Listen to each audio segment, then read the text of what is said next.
guys. Yan. So magpapalit tayo ng transmission filter ng Honda City. So automatic to guys. So 2016. So i-drain nyo lang muna doon sa drain plug nya, tapos tatanggalin nyo na yung bolt. So mga 10mm yan. Paikot yan guys, napakarami yan. So pag natanggal na yan, nandyan na yung transmission filter. Yan.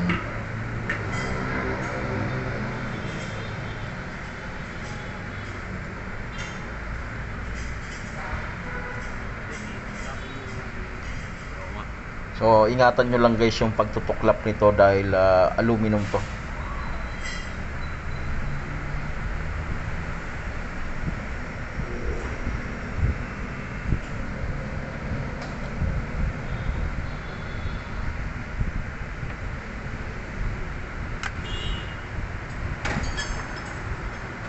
Yan. So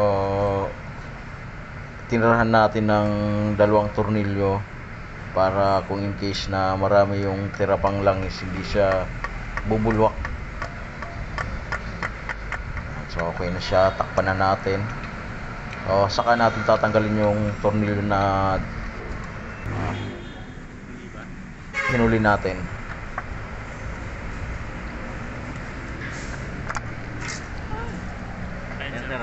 So itong transmission na to guys, CVT siya. Yan. So ito na yung transmission filter. So merong tornilyo yan guys. Yan. So yan lang yung tatanggalin dyan. So dalawang tornilyo. So mahaba at maiksi yan guys. Yan, isa, dalawa. So ito guys, kaya tayo magpapalit dahil itong filter na to, ano siya, papel lang yung strainer nya. So kung metal yung strainer nito guys, lilinisan lang natin. Kaso ito, yung sa kanya, yan, yung oil pan natin. So bagong linis yan guys.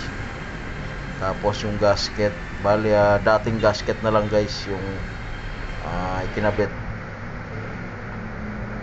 So ito na yung bagong transmission filter natin. Yan, parehas na parehas siya. So yung o-ring, wag nyong kalimutan. So yung o-ring guys, lagyan nyo ng padulas.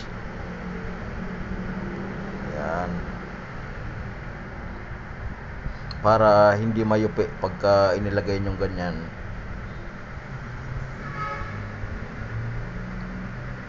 So dito yung napakahabang tornilyo na Gis.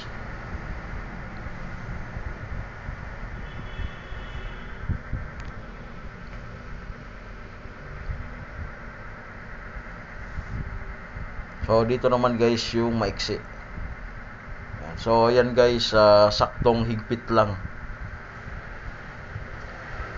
Dahil aluminum lang yung pinagkakapitan yan. So kailangan saktuan lang.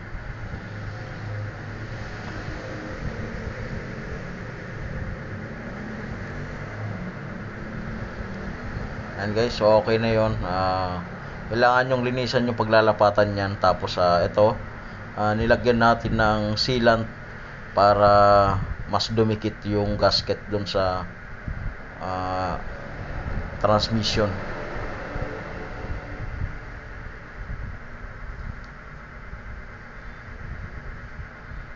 So nagpalit tayo nito guys dahil yung tinakbo nito mga nasa 80,000 mahigit. So kailangan din natin magpapalit ng transmission filter. Mahalaga yun guys.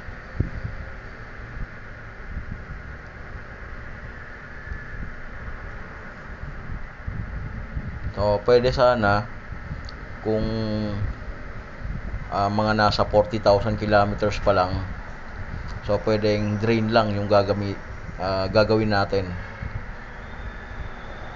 Kaso pumatak na ng 80,000, so kaya kailangan palitan na yung filter.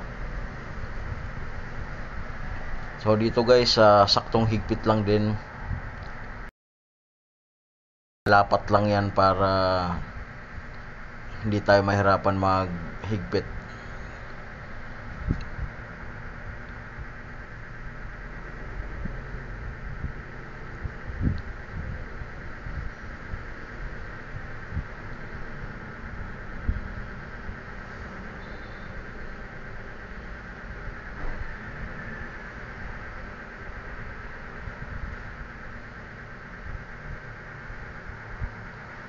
Yan, okay na. So yun guys, double check natin.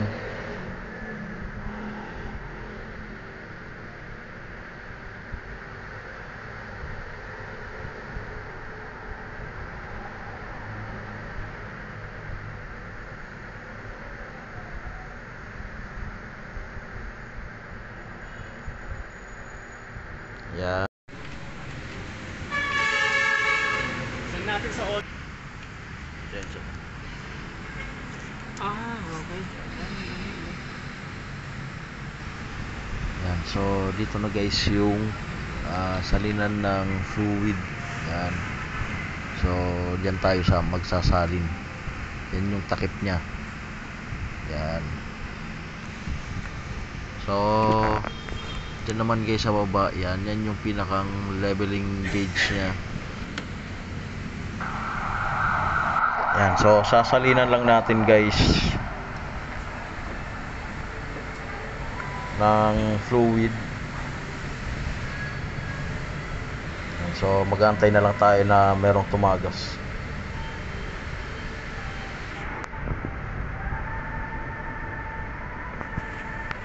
O wala pa.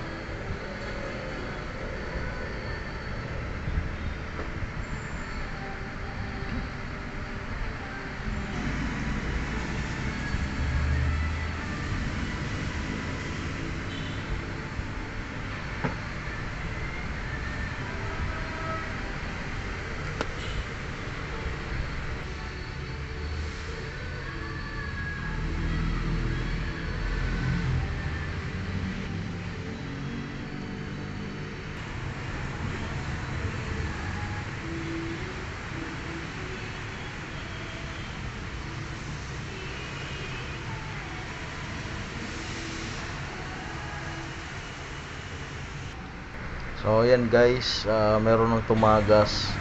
So takpan muna natin, tapos paandarin muna natin. Yan. Ano?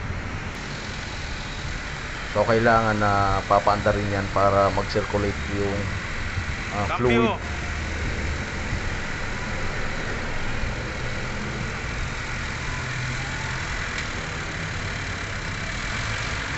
Yan. So kailangan din guys i-cambio para mag-circulate yung fluid.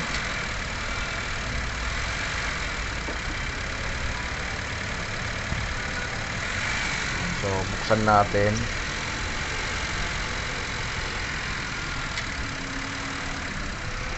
Yan, kung makita nyo guys, umaandar na siya. So ito, kung makita nyo rin, walang tumatagas. So kailangan salinan pa natin.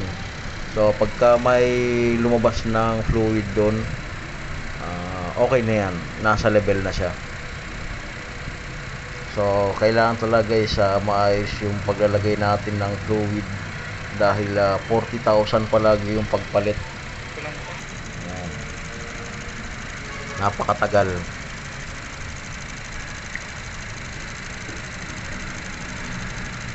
So antayin lang natin. So habang umaandar yung makina niya.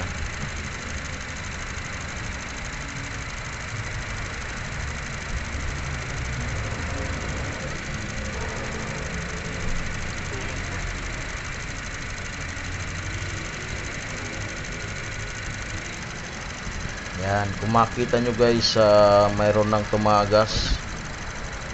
So okay na yan, nasa level na yan. So kailangan natin na takpan na lang.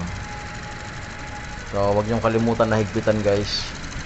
So lagyan na rin natin ng takip yung salinan. Ayan. Okay na siya. So do-double check na lang natin yung paghigpit niyan.